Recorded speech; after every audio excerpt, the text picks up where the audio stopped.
एक Israeli report में दरअसल दावा किया गया कि हमास ने 7 अक्टूबर 2023 को अपने हमलों में यौन हिंसा को युद्धक हथियार के तौर में इस्तेमाल किया।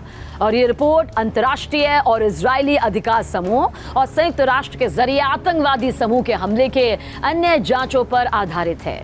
और ये कोई छोटी बात नहीं है, यकीनन एक बहुत बड़ा पहलू है जो इस रिपोर्ट के जरिए सामने आया है।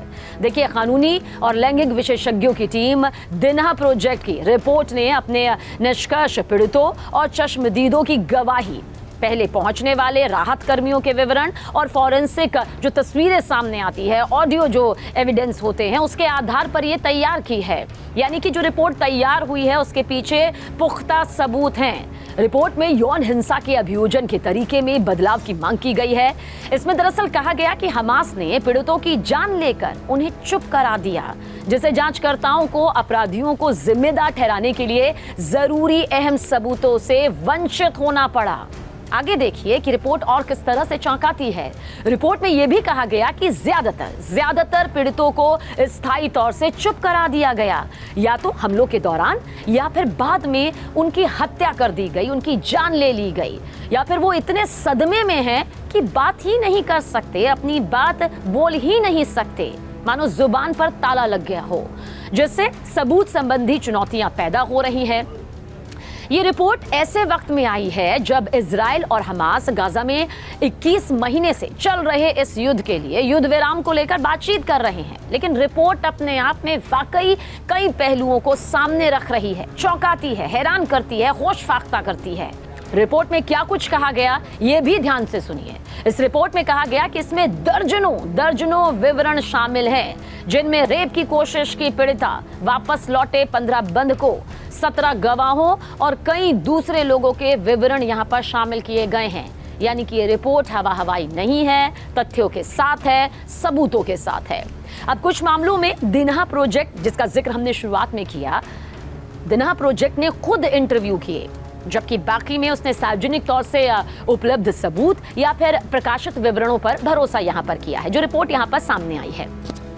अब देखिए, इजरायली और अंतर्राष्ट्रीय मीडिया में आई खबरों का हवाला देते हुए उसने कहा कि 15 पूर्व बंधकों ने या तो किसी ना किसी रूप में यौन उत्पीड़न का अनुभव किया, यानी कि यौन उत्पीड़न को सहा या फिर अपनी आंखों से खुद देखा, जिसमें शारीरिक यौन शोषण, हिंसा, जबरन नग्नता, मौखिक यौन उत्पीड़न और जबरन शादी की धमकियां भी शामिल थी।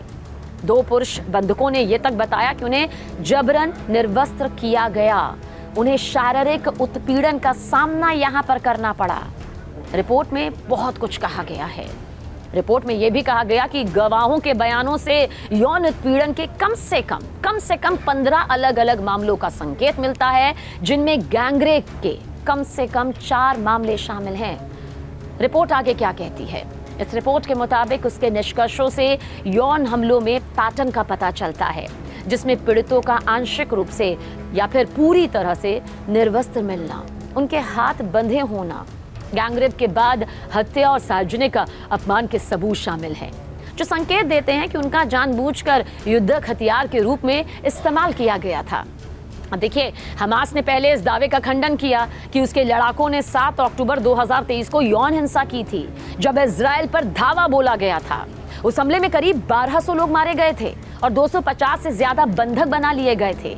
अब पिछले साल एक रिपोर्ट की बात करते हैं, क्योंकि पिछले साल एक रिपोर्ट में संयुक्त राष्ट्र ने कहा था कि ये मानने के लिए उचित आधार है कि हमास ने हमले के दौरान महिलाओं के साथ रेप, यौन उत्पीड़न और अन्य क्रूर और अमानवीय व्यवहार, अमानवीय बर्ताव यहां पर किया है।